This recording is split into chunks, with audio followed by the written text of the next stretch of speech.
Football കാൽപന്ത് പ്രേമികൾ ആവേശത്തോടെ കാത്തിരിക്കുന്നത് കോപ്പ അമേരിക്കക്കും യൂറോ കപ്പിനും വേണ്ടിയൊക്കെയാണ്.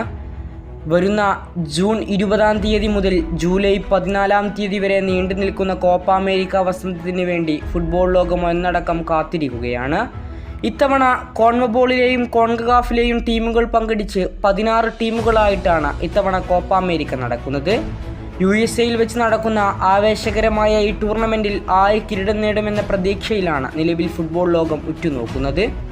24 ദിവസം ദൈർഘ്യമുള്ള ടൂർണമെൻറ്റിൽ 16 ടീമുകൾ പങ്കെടുക്കുന്നതിൽ ആരായിരിക്കും Copa ചാമ്പ്യന്മാർ?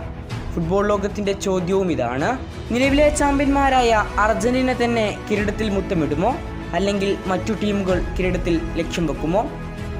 Argentina, Bolivia, Brazil, Canada, Chile, Colombia, USA, Jamaica, Costa Rica, Ecuador, Mexico, Panama, Paraguay, Peru, Uruguay, Venezuela എന്നിങ്ങനെ 16 ടീമുകളാണ് പോരടിക്കുന്നത്. ഇനി ആർക്കാണ് ഇത്തവണ കൂടുതൽ സാധ്യത കൽപ്പിക്കപ്പെടേണ്ടത്? കിരീടം നേടാൻ സാധ്യതയിൽ 7ാം സ്ഥാനത്ത് വരുന്നത് ചിലെയാണ്. 6ാം സ്ഥാനത്ത് വരുന്നത് നിലവിലെ ആതിഥേയരായ അമേരിക്ക തന്നെയാണ്.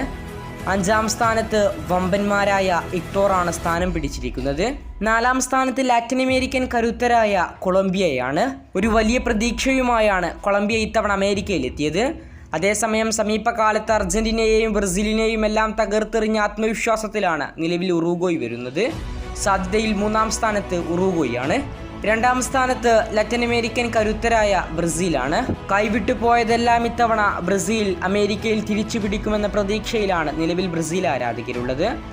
ഏറ്റവും കൂടുതൽ സാധ്യത കൽപ്പിക്കപ്പെടുന്നത് നിലവിലെ ലോക ചാമ്പ്യന്മാരായ ഫിഫ റാങ്കിങ്ങിലെ 1ാം സ്ഥാനക്കാരായ അർജന്റീനക്ക് തന്നെയാണ്. ഇത്തവണ കോപ്പ അമേരിക്കയിൽ ആര് മുത്തമിടും? നിങ്ങളുടെ വിലയേറിയ അഭിപ്രായം കമൻറ്റ് ബോക്സിൽ രേഖപ്പെടുത്തുക. കൂടുതൽ ഫുട്ബോൾ വാർത്തകൾക്കും വിശേഷങ്ങൾക്കും വേണ്ടി നമ്മുടെ ചാനൽ ഇപ്പോൾ തന്നെ എല്ലാവരും സബ്സ്ക്രൈബ്